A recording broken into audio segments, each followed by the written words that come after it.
Ha? Po'lat bo'lsang o'zingga, oy ko'rinar ko'zingga. Ha? Buni yana bir marta eshitsam men senda xafa bo'laman-ku. Gap yo'q. Tanimayapsanmi meni? Muncha qoshingiz gapiryaptimi? Mani qoshimga osilma. Tushundingmi? Pol boks qilyapsiz o'yladi. Bo'ylimga osilma. Bu o'zimniki. Mashina olib mana. Ben senden xafa bo'ldim. Kecha to'yda buzding, indamading. Avvatdagi marosimda buzding, indamading. Kecha araqqa tushib olib cho'milding. Shuncha mahalla kuyda oldida, indamadim. Hayotingizga bormi? Qo'shcha qo'ydim. Meni hayotim bilan seni ishing bo'lmasin. Hozir men jahlim chiqsa, yayov ketaman.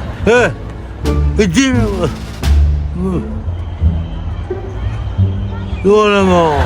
Menga so'kinma. Tushundingmi? So'kinma menga. Ondan sonra gap yo'q. Meni sharmanda qilding. Meni ukamsan.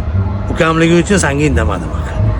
Yana bir marta shu ichib shunaqa qilsang, seni haydab yuboraman. Tushundingmi?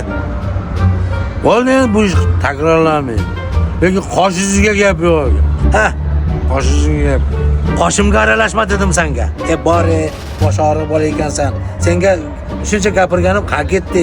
Bu qulog'ingdan kirib, u yoqdan chiqadi axir. Bo'ldi.